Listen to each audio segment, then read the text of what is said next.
day 3. You made it to day 3.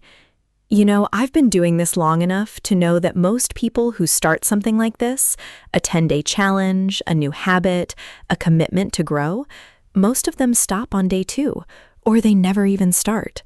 But you're here on day 3, and that is not nothing. That is everything. Welcome back to the English Shadowing Journey.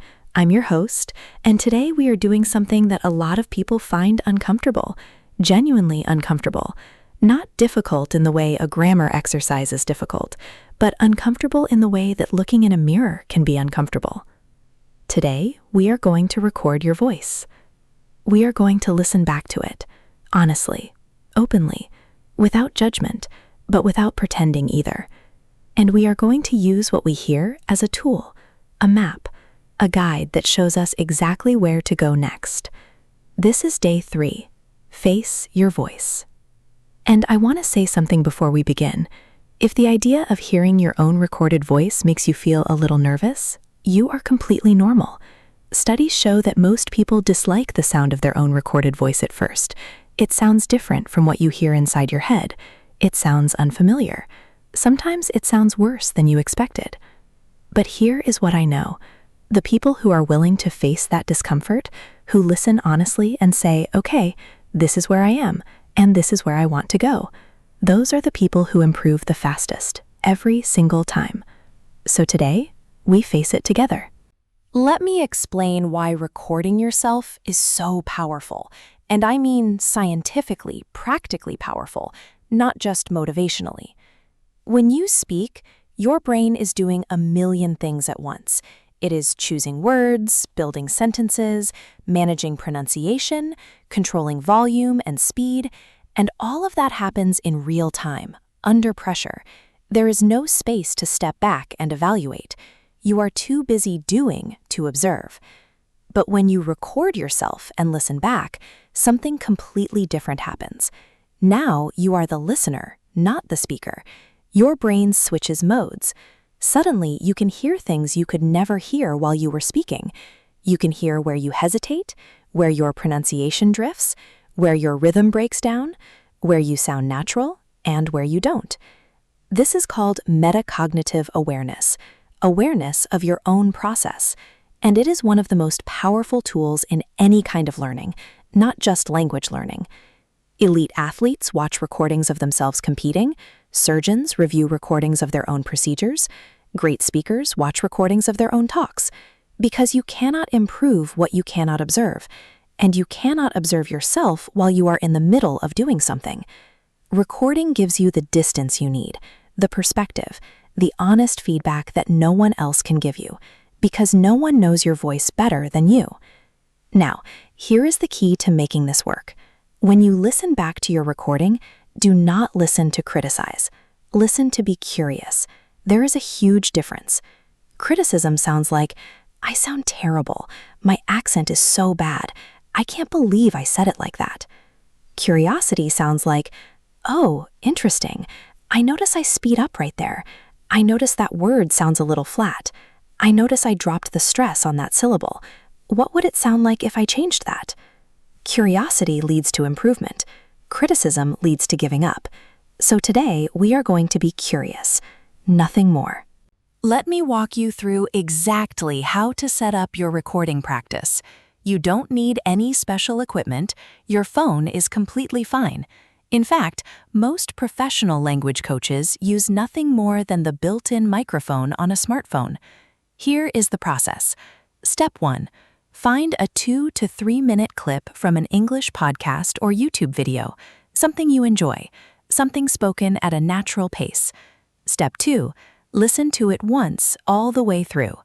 Step 3. Shadow it. Speak along with the speaker and record yourself at the same time. Step 4. Listen back to your recording while also playing the original. Compare them side by side. When you compare, listen for 4 specific things. Number 1, speed. Are you keeping up with the original? Are you rushing ahead? Are you falling behind? Speed tells you a lot about your comfort level with the material. Number 2, stress. Are you hitting the content words with energy, or does your version sound flat and even? Remember what we learned on day 2. English has a beat. Is your version musical or is it monotone? Number 3, sounds. Are there specific sounds that are coming out differently than in the original? Not wrong, necessarily, just different. Pay attention to vowel sounds especially. The way a speaker says the ah in can't versus the ah in cat. These small differences build up into what we call an accent. Number 4, flow. Does your version feel smooth, or are there moments where it breaks, stutters, it's choppy? Flow is the overall feeling of the recording, and improving flow is actually what happens automatically when you fix the first 3 things. Write these 4 things down somewhere: speed, stress, sounds, flow. After every recording session for the rest of this challenge, check yourself against these 4. They are your compass. Now we are going to do it one more time. Same passage, but this time, take one specific thing you noticed, one thing you want to improve. Maybe your speed was too slow. Maybe you lost the stress pattern. Maybe one particular sound kept coming out differently.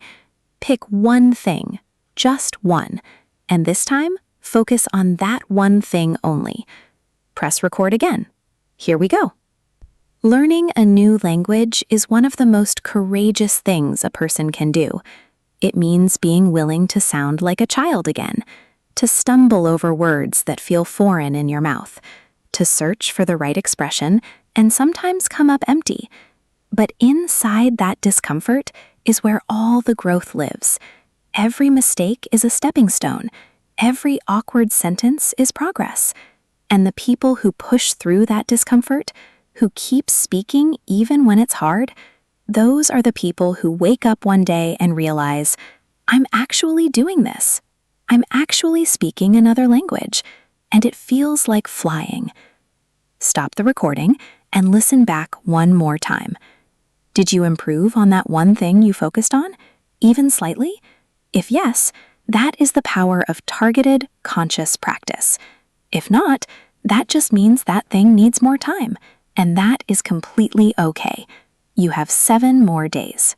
Okay, right now, I want you to grab your phone or your recording device.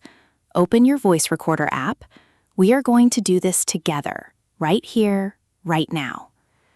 I'm going to read you a passage. Your job is to shadow me, speak along with me, and record yourself at the same time. Don't worry about being perfect. Don't stop if you fall behind. Just keep going, keep recording, and we will listen back together at the end. Are you ready? Recording app open? Good. Press record now, and let's go. Learning a new language is one of the most courageous things a person can do. It means being willing to sound like a child again, to stumble over words that feel foreign in your mouth, to search for the right expression and sometimes come up empty. But inside that discomfort is where all the growth lives. Every mistake is a stepping stone. Every awkward sentence is progress. And the people who push through that discomfort, who keep speaking even when it's hard, those are the people who wake up one day and realize, I'm actually doing this. I'm actually speaking another language, and it feels like flying. Okay, pause your recording. And now, this is the important part. Play it back. Listen to yourself. Don't judge. Just listen.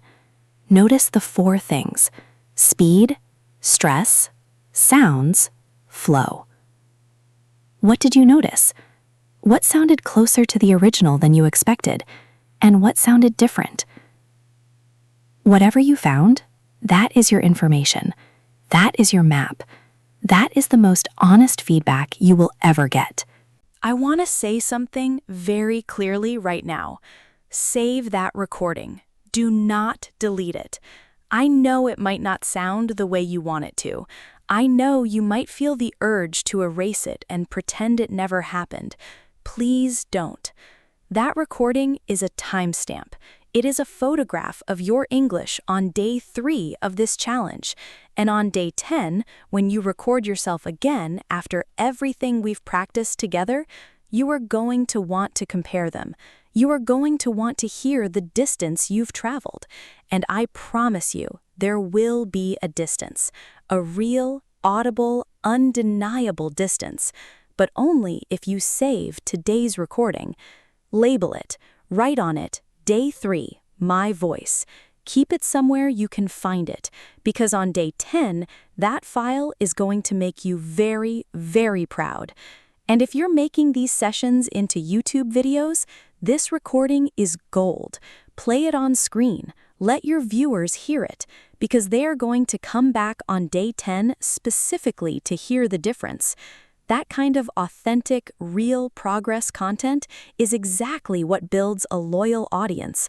People don't just watch for information, they watch because they are rooting for you.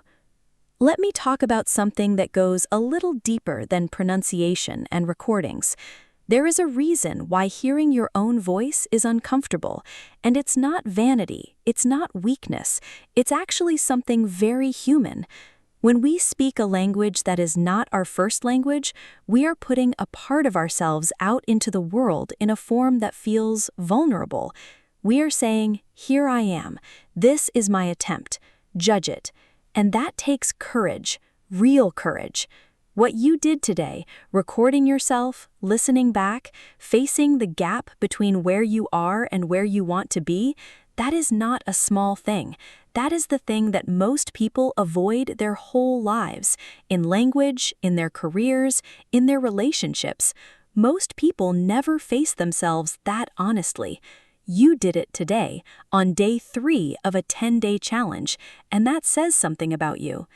Every time you press record, you are practicing courage as much as you are practicing English, and both of those things will serve you for the rest of your life. We are at the end of Day 3, and what a day it was! Your homework today is simple. Before tomorrow's episode, do one more recording session on your own. Find 2 minutes of any English audio you like, shadow it, record it, listen back, write down one thing you noticed. That's it.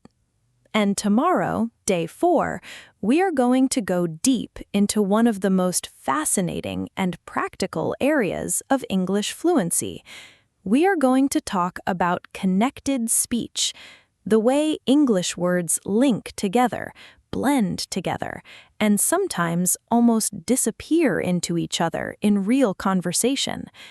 Have you ever heard a native speaker say something like, "Did you eat yet?" instead of "Did you eat yet?" Or "gonna" instead of "going to," or "What do you want?" instead of "What do you want?"